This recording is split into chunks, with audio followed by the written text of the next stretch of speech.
Well, hey, what's up, NRYouth and everyone else that's watching? Yeah.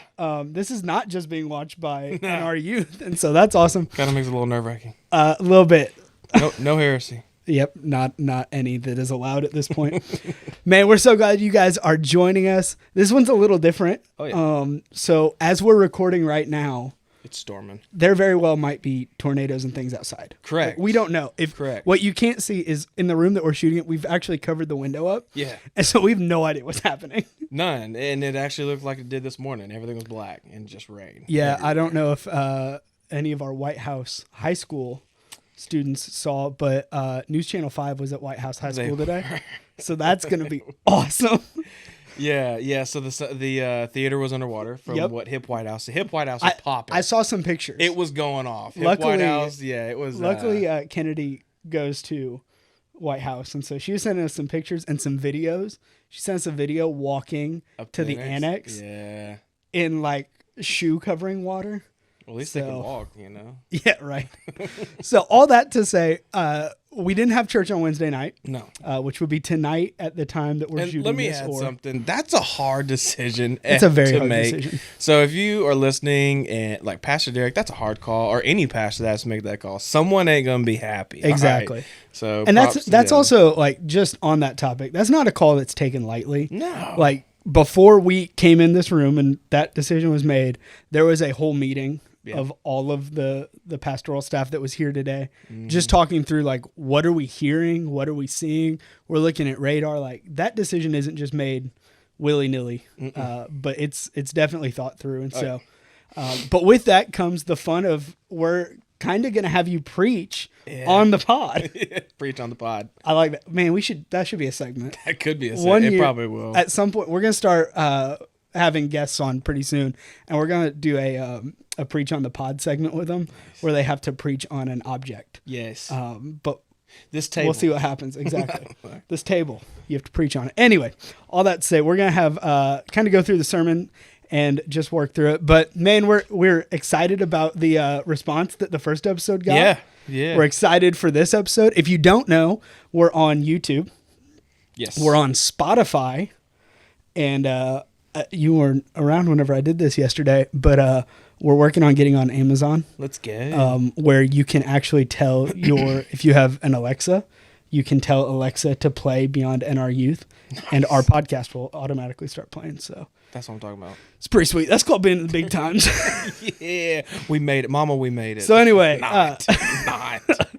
So this is week 2 of our series, Mentally I'm.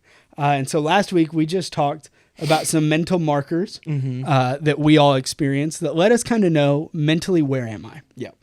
But now over the next few weeks, we're actually going to get into the nitty gritty and start answering some of the answering's a bad way to say it, responding to some of the answers that we got to our question of how are you guys doing mentally? Which, if you don't know, we let our students fill out. We did Mentally I'm, and our students filled it out. Yep. And I actually just found there was like 10 more that was tucked underneath the lion on our youth stage. I know, it was during worship night Sunday. And so I literally went, what in the world? So I pulled it out, and I was kind of hopeful. I was like, okay, give us something new. Nope. And it literally, tired, stressed, exhausted, depressed, tired, stressed. All the same answers we already have. Which, hey, we're engaging with it on this one, the next one, and the next one. So it'll be. So yeah, we've still got 3 weeks in this series. Yeah. And that takes us to June. And then y'all, if you're at NRYouth, like if you're one of our students, June and July are some of my favorite months. Literally, like I was looking at the calendar, I'm like, why do we do this to ourselves every year? I know. Ashley and I were talking about something earlier, and she goes, June, July are already pretty full, so we probably should wait till August. I'm like, that's a great point. Dairy Queen takeover, pool takeover, just all kinds of Going stuff. to Dollywood, Los whitewater rafting, motion. It all ends with motion. Like that's it. Yeah. That's our Super Bowl. It really is. It's great. So anyway, week 2 of Mentally I'm. So we're today. Hold on, I gotta say something. I'm so sorry. We'll get into serious stuff in a second. one.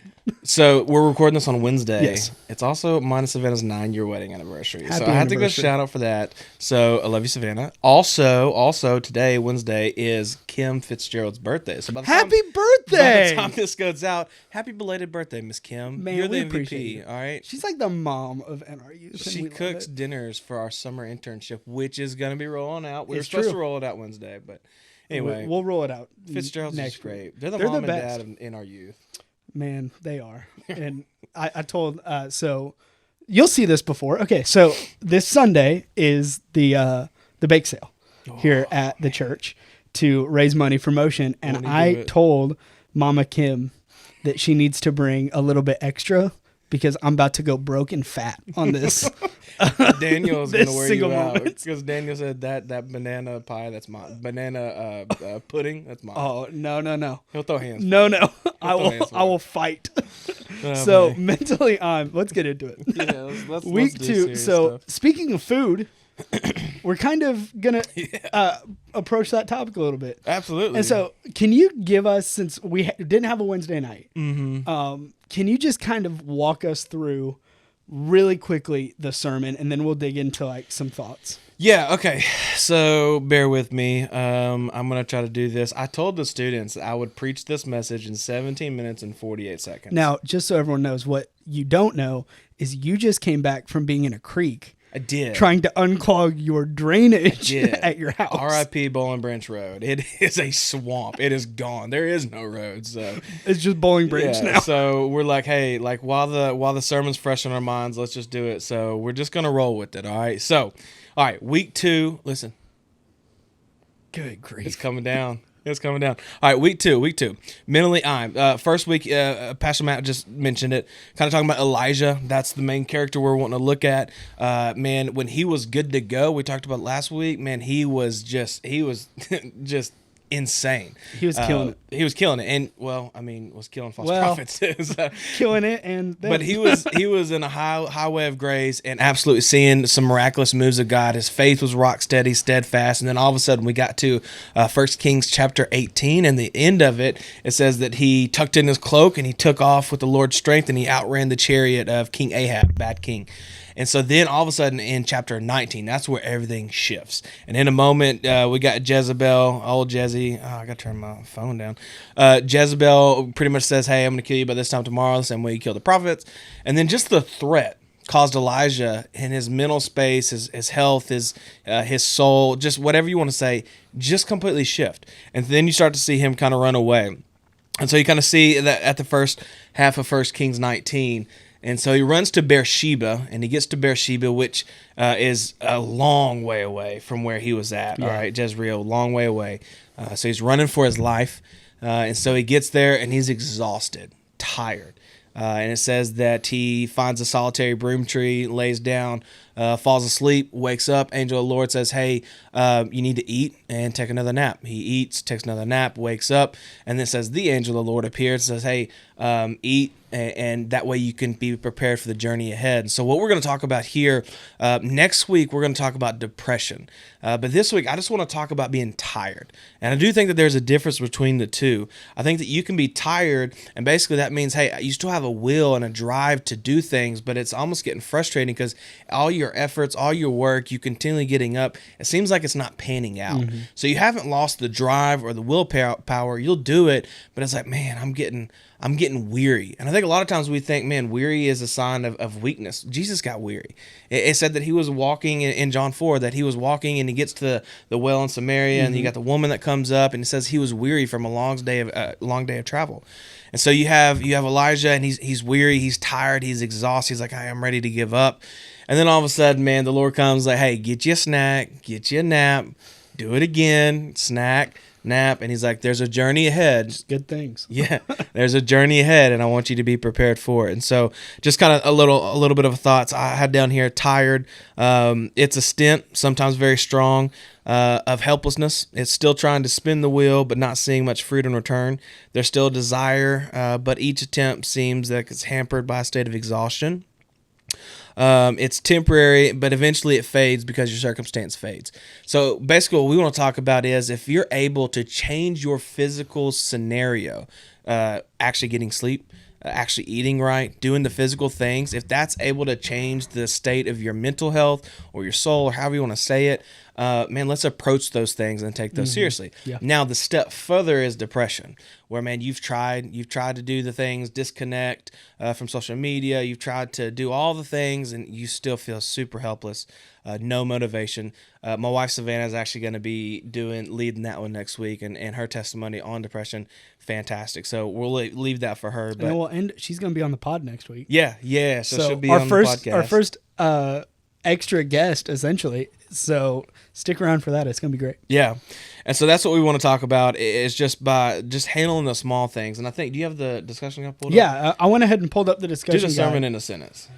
So for those of you that don't know, the way we kind of roll is Pastor Zach will preach, or whoever's preaching, on a Wednesday night, but then we break off into what we call home groups. Mm-hmm. And so with those come discussion guides, and that really just gives us a chance to go deeper. This is kind of, on a weekly basis, this is kind of a model of a home group, is having discussion about the sermon. And so, that's a good point. So the sermon in a sentence, this just kind of wraps everything up for us, is maybe the growth in your spiritual life begins with taking your physical needs for real. Yeah. And I think that's great. Now I'm going to have you dig into that a little bit, because I think that's something that we need to not only discuss, but also is something that people just really aren't doing. Yeah. And obviously we'll get into it a little bit at some point within this conversation about just physical things that you can do. Legitimately, this is probably going to be one of our most practical messages in this series. Because next week maybe a little bit more spiritual. This one's very practical. This is so practical because it's stuff that you can apply, like, hey, just do this. And I'm not saying it's going to fix everything. No. But it's going to help. And that's the thing. If it helps, man, like you're probably at a state of being tired more often than you are at a state of being depressed. And so we'll handle the depression later on. But like giving you an example, Savannah, she battles with depression and anxiety. I'm tired. I get cranky, right? And so for me, it's like, hey, Zach, quit playing NHL 24 and go to bed, right? Which is a great game, by hey, the way. quit eating fast food. Like, put the Taco Bell down. Go to the gym. Well, I have been decent in that, all right? Sometimes. but yeah, so for me, this is for me, like, I can tell you, I get tired, and I've kind of seen myself in the patterns, and we're going to talk about it in a second. You have to have a rhythm of rest. You can't just have a one-time rest. I don't want to get ahead of myself. Anyway. So, well, let's make our way there. And so, talking about physical needs, like, you've got to take your physical needs for real. I think that's something, like I said, it's very important. And then I want to get there, but we need to make our way through the points first to get to talking about a rhythm of rest, because ultimately that's the answer. The answer for tired is not the same answer, like you were saying, for anxiety. Yeah. It's not the same answer for depression. But the answer for tired is get to a rhythm of rest. And I think that's where we have to land. Yeah. And so talking about this, one of your points that you have down here is, in what strength are you running? Yeah. And so let's just dig in. Let's start right at the top. What strength are you running? So, okay, if you look at the story of Elijah, and I had this down, 1 Kings chapter 18, verse 46, it said he tucks his cloak in and he sprinted off with the strength of the Lord, with the help of the Holy Spirit, however you want to word that. But he sprinted off and he was empowered by the Lord. And so he goes ahead of the chariots. He arrives at Jezreel, empowered and bold and ready to go. But then just like 3 verses later, you have him fleeing for his life. So in both situations, he's running. We kind of talked about that last week. He's running. In one situation, he's running, being given the strength by the Lord to do the objective that's at hand. Yeah. But on the flip side, when he's running away, it doesn't say that he's necessarily empowered or strengthened by the Lord like it just did. So all of a sudden, you kind of see him operating in his own strength, running away from adversary or running away from whatever it is. And in Philippians 2:13, the Amplified Version, it says this: "For it is not your strength, but it is God's, who is effectively at work in you, both to will and to work," that is the strengthening, energizing, and creating, and the longing and the ability to fulfill your purpose for his good pleasure. And what I have found is that if I'm trying to operate in my own strength, I burn out so Yeah. quick. Yep. If I'm outside of the will of God, if I'm not doing the things He's placed in my path to do, if I'm trying to do it with my own knowledge, intellect, or even drive, like, it's a grind culture right now. You try to do the grind culture without having the purpose attached to it that God's given you for, you're going to burn out. And burnout, I've heard Pastor Padoka, whatever his name, he's on Instagram. He's all over it. Anyway, he said burnout is just, it's just putting in effort and not getting anything in return. It's putting in good effort and not getting anything in return. I want to ask you this question and just see what your thoughts are. So, burnout. Yeah. Burnout's real. I'm not going to say it's not. But I feel like so often burnout is labeled as, spiritually I'm burned out. Is burnout the fault of your calling, or is it your fault? I used to hate that word. Sorry, I shouldn't say hate. I used to hate that word. Just take it for what it is. And because I was like, man, if you're a Christian, like, you shouldn't experience burnout. You ain't doing it right. And I'm like, I said that for a while, early. the thought was, if you're burned out, it's a bad heart posture. Yeah. Like, you need to figure yourself out. Yeah. But in my own personal opinion, I'm processing on the fly. Like, I've experienced moments where I'm like, God, man, like that candle's running low, man. Like, yeah. And in those moments, what I've come to realize is I was operating in my own strength. I wanted to see the youth ministry go to new heights, and I wanted the things to look a certain way. And what happened is I began to operate according to my preferences, my will, my intellect, my trust, my strength. And then add the tagline of, well, God, would you bless it? Like, this is you, right? Yeah, this is you. And I think that when your focus shifts away from being God-centered to being circumstance-centered, emotion-centered, that's when you start to experience a little bit of burnout.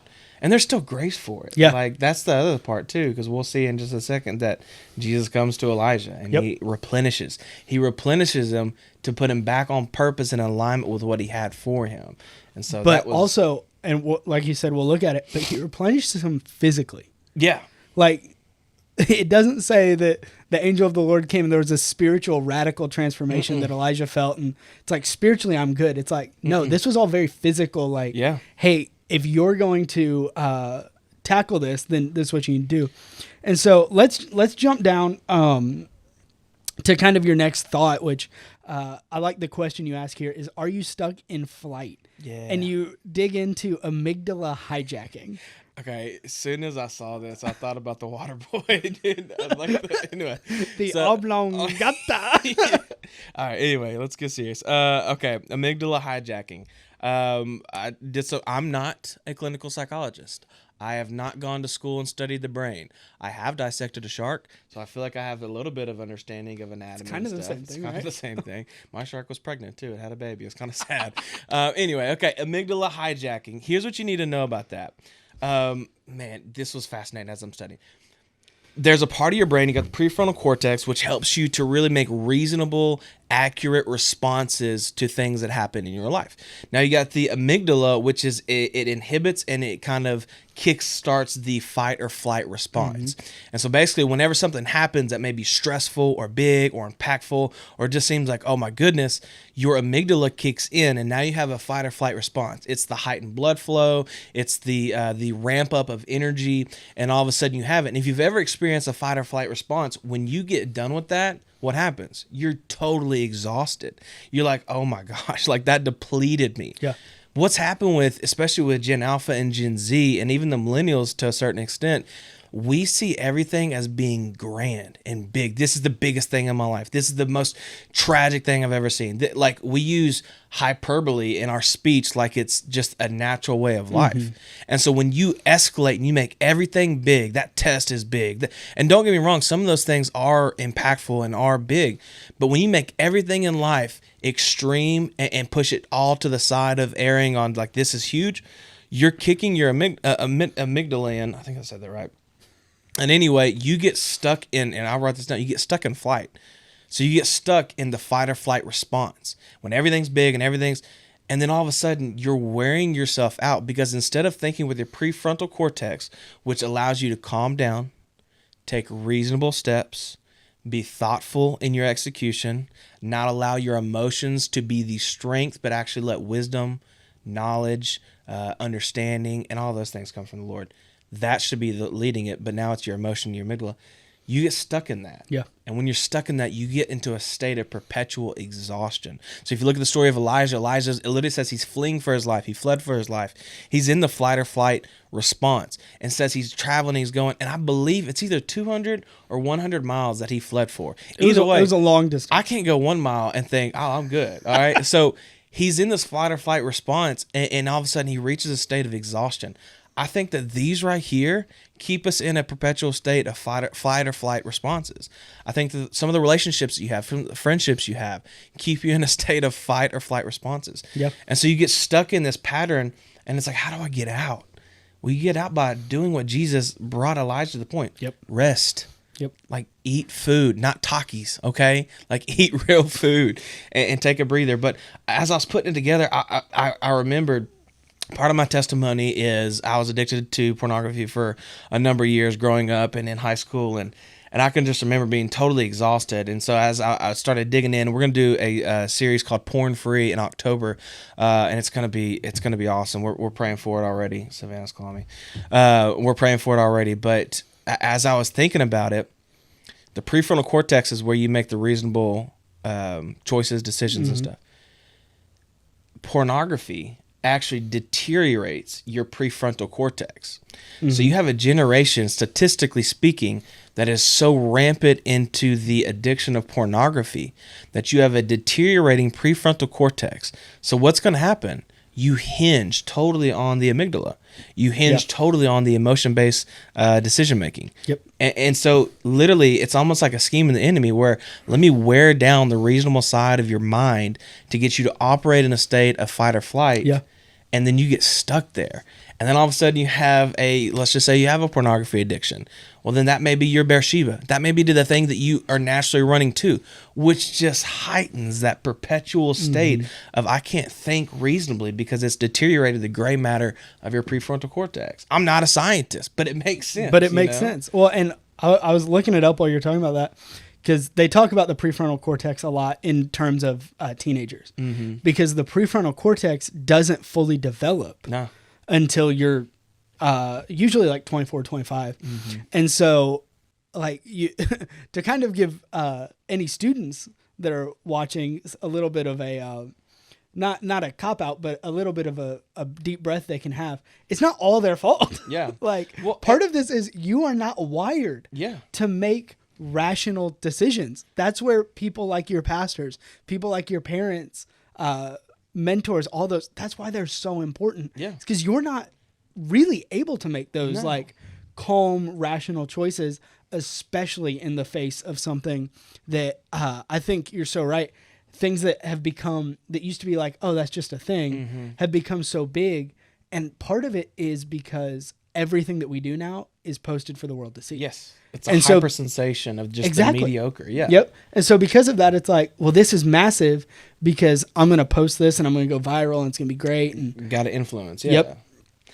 So I think it's interesting that you bring up so much of that comes from just all in your brain, going from the prefrontal cortex to you've dropped into I think based on what you're saying, most people would categorize adrenaline. Yeah, it would fall into like an amygdala response. Adrenaline rush. Yeah, and so it's an adrenaline rush that leads to an adrenaline dump. Yes, and an adrenaline dump always leads to a crash. Yeah, 100%. Like it never doesn't. No, and that's the thing. Well, I think the first question I had for the discussion guide is like, I personally believe that this generation of teenagers, that you guys are the most tired, maybe in the history of teenagers. Yep. Now, there's been wars, and I get all that stuff, and that was absolutely like a big deal. But that was a different kind of tired. Exactly. But like, I believe that the teenagers now, Gen Z, Gen Alpha, I believe that you guys are just in a culture that literally just perpetuates it. Yeah. And so, yeah, you guys are probably utterly exhausted. You were born into a system that craves on you being exhausted so that you can be bound up in the ways of the world. Yeah. Like that's, so let's address that. Let's address the tired I don't think it was surprising that was a lot of the responses. Yeah. I think that was something like you kind of expect, because I fall in this weird gap they call my year of I was born 97. They call my year the Zennials. Oh, nice. Because we're not Gen Z, but we're not millennials. Yeah. We're exactly the break. Because depending on what studies you look at, we fall on one side or the other. Mm-hmm. And so there's things that like Gen Z influenced my life with, and then there's things that millennials influenced my life with. But I think that one thing that Gen Z has really taken a hold of, and you've seen it even in people my age, is that everything's massive. I can do this. And I heard this today, and I think this is a great point, is they were talking about cell phones. In respect, that it was a pastor talking about a totally different verse than what we're talking about, but talking about the moment where Saul threw a spear at David. Oh, yeah. And he said that both of them had something in their hand. David was holding a harp. Saul was holding a spear. Mm-hmm. He said that the difference was that Saul was holding a weapon of war, and David was holding a weapon of worship. Wow. He said that the same weapon can be used for war or for worship. This can be used for war in your life, 100%, or this can be used for worship. 100%. And when you let the enemy use it for war, this is going to drain you. Yeah. When you let this be used for worship and use it the right way, and I'm talking to myself. Listen, like Same. my screen time is unreal. Yeah, I wouldn't want to check mine right now. Like I check mine about once a week, and I've not been happy with how high it's been. And look, can I preface something? We're not on here to say like, get rid of your phone. Do a flip phone. Like, be real. Oh, we're in a tornado warning. All right, guys, this may be our last podcast we ever did. Just like that. Okay. You keep talking. I'm gonna look at the radar really quick and just make sure that we're okay. But gosh, man. I think that's Pastor. If he's got to make a cameo on this. You want to step into our podcast? Yeah, it's tornado warning. We got it. It's crazy. Yeah, well, I was at Walmart and they wanted to lock me in the back room. I said no, I'm going next. Nice. We're doing it right now. If you want to do it, if you want to jump in. Yeah, you want to come say hi? you got to get on that microphone. Pull that mic out. So guys, this is Pastor Derek. He's a senior pastor at Northridge Church. He almost got locked in Walmart because of a tornado. Hey guys, sometimes you just got to err on caution. And, I was just buying my normal Walmart stuff and was told, hey, you need to come in the back room with us. And I'm like, yeah, I'd rather go to the church with all the people that I know. So this is how we go out. Sorry to interrupt the podcast, but apparently our alarms are going off and there may be a tornado on the ground. You guys stay safe and dry. Nice. He's a natural. We appreciate it. At your own risk, continue. We're gonna make it happen. Maybe the last one we ever do. Put it this way: if it starts getting worse, I'll text you. Sounds good. Sounds good. If I text both of y'all at the same time, that means stop. Got it. Oh man. Okay, where are we at? Let's get back on track. This is the podcast for the ages. We need to highlight this podcast. This is nuts. That's the man right there. All right, that was the man. He's the one that he's the boss. Listen, hey, I'll say this just since he was in here. I have worked at a couple churches, and I've worked for a lot of people. He's one of the best. He is, man. He loves people so well. Like, flash flood warning. Bowling Branch Road is done for. I don't know if you're able to go home. I may be living here. There's showers upstairs. I may just have to camp out. It's our anniversary today. We may just have to. Okay, let's get back on track because we are 25 minutes in or 20-something minutes in. Here, let's jump real quick since we kind of got off track there. Very reasonable reason to get off track, by the way, just to let us know, hey, it's serious. Let's jump into the last point. Yeah. And this is the point that I think that we need to land on and have the rest of our conversation about. And that's I love the three that you put here: land, leave, and leisure. Yeah. So basically, okay, let's go back into the fight or flight, man. You're in this state of just being tired, school, relationships, whatever it is, fill in the blank. You're tired and you're in the air of like, man, this is where I'm at. Here's your response, all right? Land the plane, all right? Like, yes. Stop running. There came a time where Elijah quit running. Just stop running. I'm not saying you abandon every responsibility that you ever have, but there should come a point where you're just like, okay, I'm going to just chill. Yep. Just chill, okay? So you need to land the plane. You need to stop. If you're operating in your own strength, the quicker you can stop doing that, the quicker you can allow God to convict you, speak to you, encourage you, build you back up. So if you find you're in a season of being tired, breathe, stop, slow down. And not just for like 2 minutes, like let it be awkward and how long you're just sitting in silence and just slowing down. So land the plane, get away from that perpetual state of being in the fight or flight. You need to leave the plane, okay? When you have time and rhythm of resting may sometimes be watching a Netflix show. It may sometimes be listening to Spotify. But there has to come a point where you just disconnect. Disconnect from your phone, disconnect maybe from friendships for just a little bit, and maybe it's only for an hour, maybe it's for 2 hours, all right? Just whatever it may be, whatever the Lord leads you to. But just disconnect, all right? Like, don't let there be so much just pulling of you, pulling of your energy, pulling of your time, pulling of your efforts, pulling of your finances, whatever it may be. Just let there be a time where, man, you get to disconnect. And for a lot of teenagers, if you can just disconnect from this just for a long period of time, it'd be huge. And then leisure. Changes everything. Yeah, it changes everything. Then leisure. Leisure is just enjoying the free time you got. So for me, let me give you an example. I told Savannah not too long ago, I love golf. I absolutely love golf. And I went and played with my granddad. My grandmother passed away last year, and so I've made an attempt to play golf with him a little bit more. And so we went out not too long ago, and I remember we were at Dogwood Hills up in Portland, Tennessee, and we're just playing. And I put my phone up, and I got to drive with my grandfather, and I'm like, man, this is awesome. Thank you, Lord. And what happens is when you put your phone down, you enjoy nature, you enjoy golf, whatever hobby or thing you have, and it don't have to be forever. It could just be for 30 minutes to an hour. What I've found is for me, when I'm in my leisure time and I'm disconnected, I become so grateful. I literally just look around like, this is amazing. Thank you, Lord. And so you get a perspective shift where it shifts off of I need, I want, I'm tired to, Lord, this is amazing. Yeah. It's almost the point where it's like, man, your eyes are finally open up to the reality of the world, not just the reality of your stress. Yeah. And so for me, like, leisure time is huge. And it doesn't have to be every day, 4 hours every day. But there does need to be a period of time where it's a rhythm of like, hey, like this is a time for me to rest and to reset. I mean, that's biblical. Like, yeah. Sabbath, to the point where the one of the 10 commandments is to honor the Sabbath. Mm-hmm. That's not like, hey, that's always a Sunday morning and come to church. A Sabbath is a day where you do not produce. Mm-hmm. That's now that doesn't mean you don't do anything. Like there's some people in kind of the religion sphere that would say your Sabbath, you don't do anything. You just sit there. That's it. Yeah. That's not what we're saying. Mm-mm. But what I'm getting texts right now, and apparently they've got parents inside the high school for safety. It's everything. So, but it's just a day of not producing. Mm-hmm. It's a day where it's, hey, very simply, just enjoy yourself.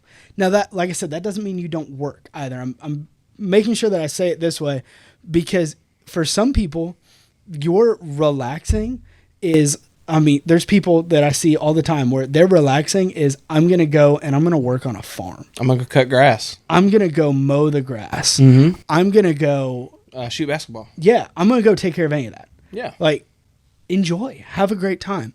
One of the things that I found, especially over the last few months, is one of my relaxing things was I went and ran. And anytime I could get like a longer run in 3, 4, 5 miles, it was like, hey, this is about an hour to myself where I can just disconnect. Yeah. But also it's okay to have people with you, but you also have to find something that is just your thing. 100%. And where you're not feeling like, oh, I have to, in our context, I have to take care of my kids or make sure that my wife is having a great time or whatever. It's like, sometimes I just need to do something that is for me. Yeah. And that's okay. It's okay to do that and not be like, well, I have to invite my friends and I have to ask them to come be a part because we have to do everything together. Like, unplug, sit around, read a book. Like, read a book, physical book. Read a physical book. Yeah. Put your phone away and read a physical book. Or the Bible. The Bible, anything like that. And there should be things like daily you have like allotted like time of like, hey, I'm just gonna breathe here. Yeah. I'm gonna rest. I'm gonna be still. I'm gonna read the word. I'm gonna listen to a worship song. There should be things maybe weekly that you do. Hey, like for example, like I try to work out 3 times a week. Like if I can get to 3 times a week, that's awesome. That's a win. And the weeks that I don't do it, I've noticed like I'm a little more wound up. Mm-hmm. And then monthly, yearly, like just having a rhythm of rest, you know, I think that's huge. And so your rhythm looks different than my rhythm. Exactly. And so you brought this up, speaking of exercise, let's get into some really practical things. Yeah. And so a few practical things that you can do to just help tired. And this is going to sound counterproductive, but one of them is exercise. Yeah. Like there is a big brain shift that almost happens whenever you exercise. Mm-hmm. And I notice like you were saying, like in my life even, I notice whenever I exercise, every once in a while, you know, I will run a race or whatever, and I'll train for that. But fairly consistently, you and I are in the gym together. Mm-hmm. And on those nights where we go to the gym, usually about 8:30, I come home, I sleep better. Yeah. But then I wake up and I feel better. Yeah. Now there's like the muscle soreness and all that. Like that's just part of it. Yeah. But physically and mentally even, I feel a lot better, and I'm less likely to say I'm tired. Yeah. Now, granted, usually I'm a little more like tired in terms of I just need to go to bed earlier, Mm-hmm. but that's just part of it. Another thing, this sounds so childish, but set a bedtime. Yeah. Yes. Like go to bed. And listen, like we say that, I'm not saying 8 o'clock. That's what time I tell my kids to go to Yeah, bed. I put my 2-year-old to bed at 8. But like for me, I have to be in bed before midnight. Like that's just me. Like if I'm up beyond midnight, I'm not good. Yeah. But if I know, like, okay, my sweet spot is 10 to 11. If I get to bed by 10 to 11 o'clock, I'm good the next day. If I can get 6 hours of sleep, I'm not saying you got to get 8 to 10. If you get too much sleep, that's what you're going to be. You're going to be tired. Yeah. But if you can get a good amount of sleep, that's huge. Your brain needs it. Well, and there's even studies now that are saying, because when we were growing up, it was 8 hours. Mm-hmm. But now they're saying, like, there's studies that are saying that that's not the case. Yeah. For some of the younger generations, like actually you need about 5 to 6 to 7. You kind of have to find your sweet spot. And then lastly, I mean, again, it sounds like very childish, but these are things, they're so simple. That's why they're so easy to apply. Eat well. Like Quit with the Takis. don't grab a bag of Takis at lunch. Here's the other thing. Yeah. Y'all, energy drinks. Yeah. Listen, I was going to say, you Yeah, got to watch what you say. I gotta watch what I say. We were talking. We did 21 days of prayer and fasting, and I gave up energy drinks because at the end of last year, I think I was drinking 2 or 3 a day. Yeah, every time I saw you had one in your hand. Like That's I what it was felt like. going through. It's got water in it drinks somewhere. like crazy, and so I've made an effort to even watch some of that. I let myself have 1 cup of coffee, and then I've swapped over to sparkling water. Yeah, and I'm trying to avoid massive amounts of caffeine at night. Like there's actual science behind, like if you drink caffeine after, I think it's 2 p.m., it usually will affect you for about an hour later that you're trying to go to bed. And so do some of those things, because the reality is that the answer to tired is so easy. It's rest. Yes. And that's the thing. Like, tired can eventually lead to burnout and depression, 100%. But why not tackle it now? Like, why not, if getting good sleep and finding a hobby that requires a little bit of exercise and eating better, like, if those things is what's keeping you from the next level of spirituality that you're wanting, or intimacy with the Lord that you're seeking, why wouldn't you do it? Why wouldn't you start? And here's my recommendation. You'll never see results from lifting weights if you only do it once. Yeah. If you only do it once a month or twice a month, it's going to take you being consistent for you to see the results of it. And so if this is something you're like, man, I am tired, don't just think that, well, I'm going to eat healthy, I'm going to get good sleep, and I'm going to read a book for 15 minutes. And don't just do that for 3 days and think, well, that's not doing nothing. Like, I would almost challenge you, do it for a month and just see if that doesn't change something. Even Royce Morris, man, I'll tell you this because I know we're getting low on time. Royce Morris, the red food dye stuff, I used to think people like, man, y'all are crazy. Like, get out of town. Dude's a different child. Yeah. If he's had red food dye. And I think, my goodness, like, if that is the case, like, for me, like, I'm a human. Like, what in my life is inhibiting me from being able to experience the most amount of joy and happiness in a relationship with Jesus simply because I choose bad things in my physical life? Yep. But yeah, And we're not saying, just so everyone's we ain't got it figured aware, out. we don't say that we have all this figured out. We're also not saying that you guys have to go out and run a half marathon, a marathon. You have to go out and lift weights 6 days a week, any of that. But like you said, find a hobby that maybe has a little bit of exercise. Find something that you can do that does all this. But we're also not here to badger people down. That's not the way that's supposed to be said. But anyway, we're not here to come down on everyone because we don't have it all figured out. Like, we're figuring this out too, but it's just one of those things where the more you figure it out, the better it becomes. Yeah. And so, well, and last little word of encouragement. I was looking at that, and obviously Jesus comes and he meets Elijah, and we'll talk about this next week. But even Jesus, and I mentioned it earlier, Jesus in John chapter 4, he's at the well, and it says that he's weary and he's tired. And we read that in Isaiah 40, chapter 40, verses 30 and 31. Even the youth will become weary and tired. Like, it's going to happen. That's going to be part of life. And so how you respond to it, like that's what we want to focus in on, man. And there is hope, man. There is hope. Yep. And that's found in Jesus, man. He wants to set you up for success. He wants to make sure that you're doing well as your soul prospers, as we talked about in the New Testament verse last week. That's his goal. And so, yeah, like, let's address the small things first. That's the reason why we did this one first. And then we'll talk about depression and anxiety next. Because let's do the small things. Your success, a lot of times, depends on the simple. Yep. And if you can do the simple well, man, that sets you up to be able to do everything else well as well. Well, and like you said, too, we tackled the simple first, too, because this week, implement this stuff. And then if you're still coming into next week saying, hey, like, I'm not seeing any change, because you'll see some change fairly quickly with some of it, then next week it becomes maybe your message, where you're able to have those conversations and hear what Savannah has to say, and maybe that applies to you, but you're at least able to start checking things off the list as we go further in, where it's like, well, that doesn't apply to me. Well, can we get back to, let's just do one thing as we kind of end this thing. If you're watching this, try to, and you're saying, man, I'm tired. I'm tired. Find something to implement. But if I can encourage you in one thing, do the first 15. First 15. As soon as you wake up, don't reach for your phone. Don't reach for Netflix. Don't reach for any of that.